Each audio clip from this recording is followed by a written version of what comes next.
Welcome everyone, Gauson here with another guide. Today we are going to learn how to effectively start the game with Amazons. I will show you two different build options and explain everything you need to know before your first game. Let's get started. So what's important in starting location for Amazons? We would like to have a lot of trees, as Amazons are wood-based race. It's always nice to have some flat terrain, and we don't really want to have too many stones, as we don't need them that much. However, those things are just additions. The most important thing for Amazons is huge and rich mountain. Second most important thing is an access to water, as Amazons require a lot of fish. Having those two will allow you to have a good game, even if the starting location is not as good as you would like it to be. Let's begin with a standard wood complex. A forester, 2 woodcutters and a sawmill. Right after, I'm going to make 10 pioneers and send them to capture more trees and space.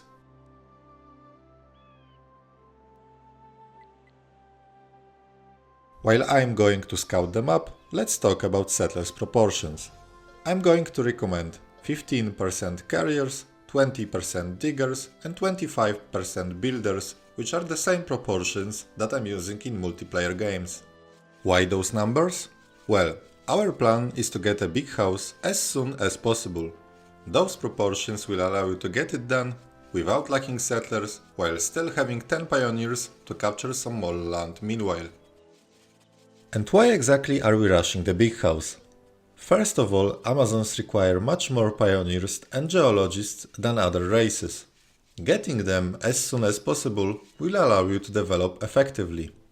Second reason is that Amazon Big House is very cost efficient. It costs almost the same as 2 Amazon's medium houses, which is very cheap. Let's place our second wood complex. Forester to the left, 2 woodcutters on the right, and a space between them is an easy way to avoid wood problems.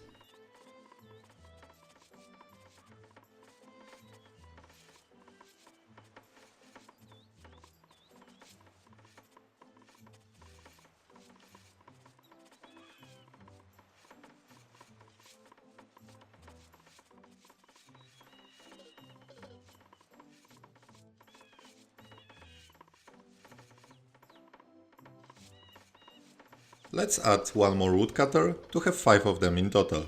After a big house is finished, he will be a part of our third wood complex.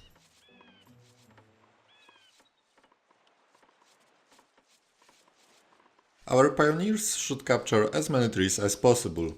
It will take some time for forester trees to grow, and we can't really allow our woodcutters to be idle.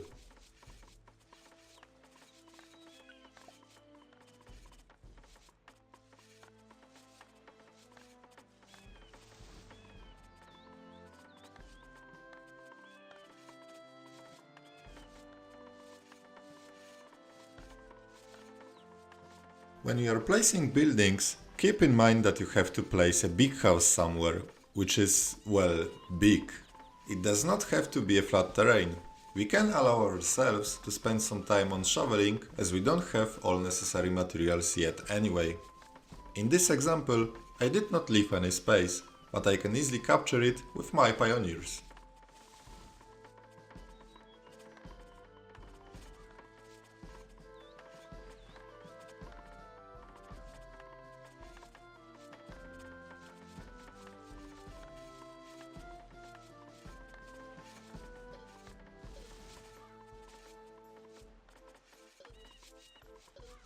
Let's move our pioneers to better working location.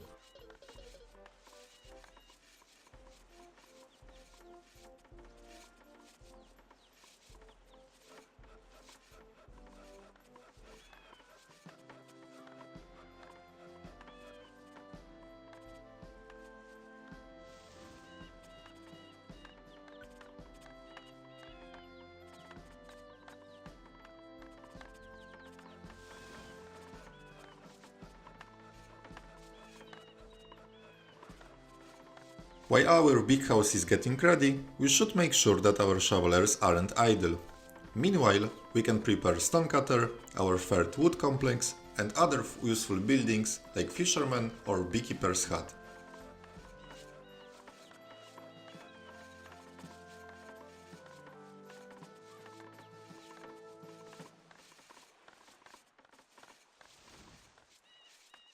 Besides shoveling and planning, there is not much here to be done until big house is ready. One more hint that I can give you is to keep an eye on woodcutters and always make sure that they have trees in their working area. Let's speed up to our final result.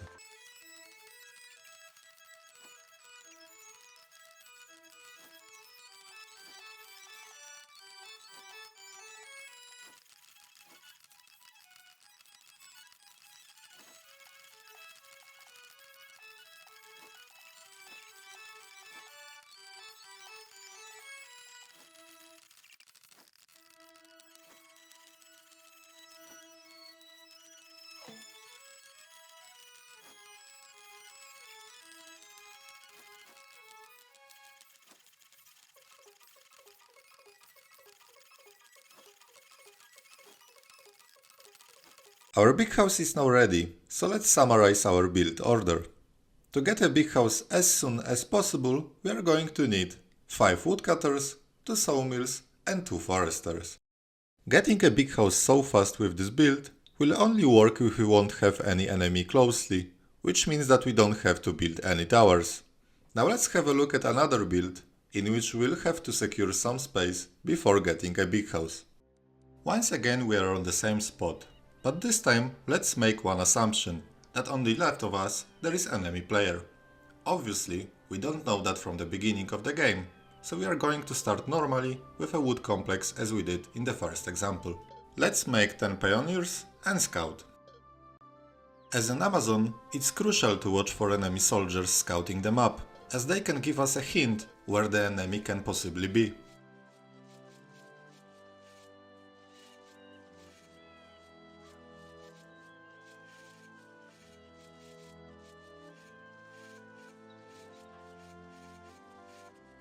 And here we can see Angry Egyptian, so instead of going directly for big house, we have to switch our priorities and secure some terrain. Let's make 5 more pioneers. Meanwhile, we can place a tower which is not ideal, but will do. Now we can make a path from our territory to the mountains, so we can secure them with a tower.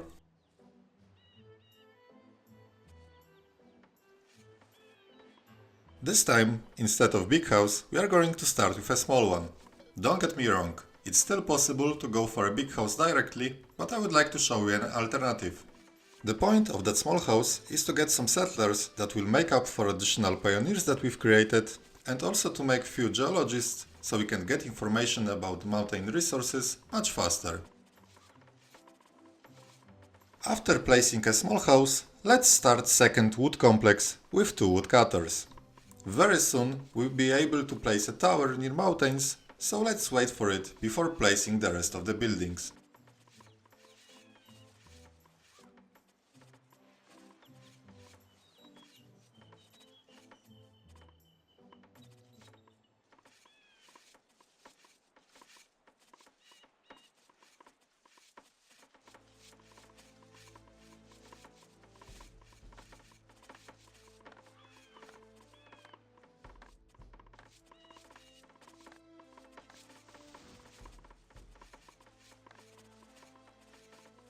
Let's move our pioneers to better working location and make sure that the shovelers are on their way to the tower.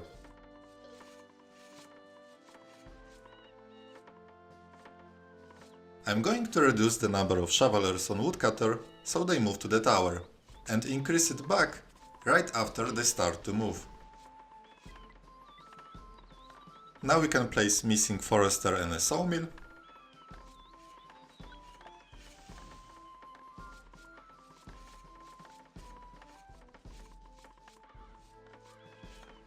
I've crashed the forester as I want the sawmill to be built first, but I will replace it soon after.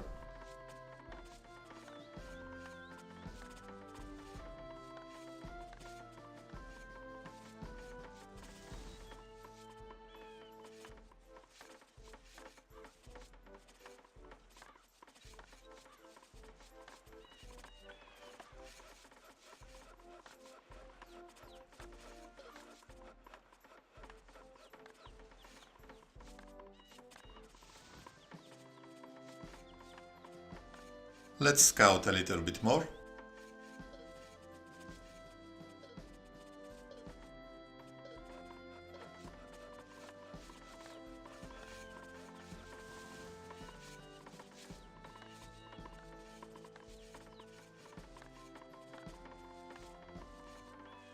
And now we can place our final woodcutter.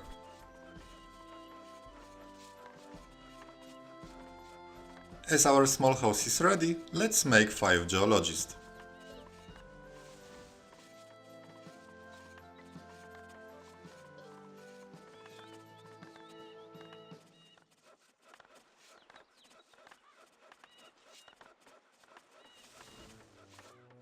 As we placed 2 towers before a big house, we should also build 1 stone cutter.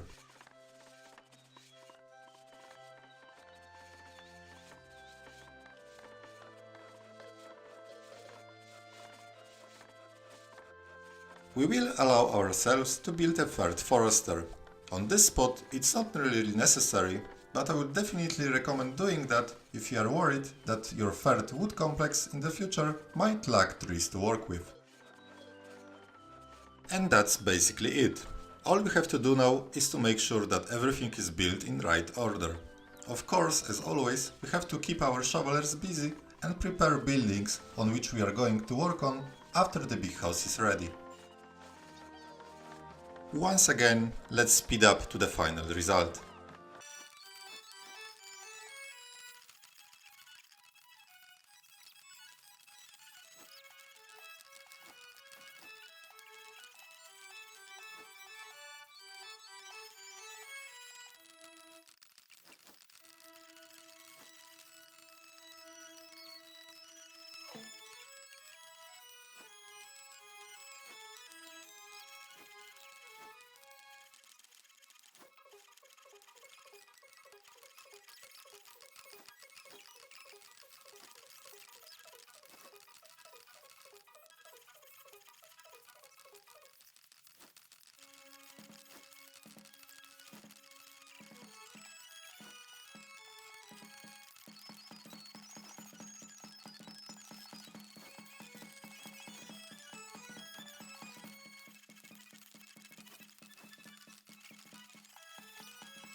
This time we are much slower, but as we had to build 2 towers, it's of course expected. So in this build we have 5 woodcutters, 2 sawmills, 3 foresters, small house and a stonecutter before the big house. Thanks to additional settlers, we also have plenty of informations about our mountain, and as you can see, I was lucky enough to find gems and sulfur right away. So does that make the second build superior? I wouldn't say so. In fact, both of those are used by the best players. Everything depends on your own preferences, so my last advice for you today is to try both and choose your favorite. Thank you guys for watching, and as always, see you in the next video.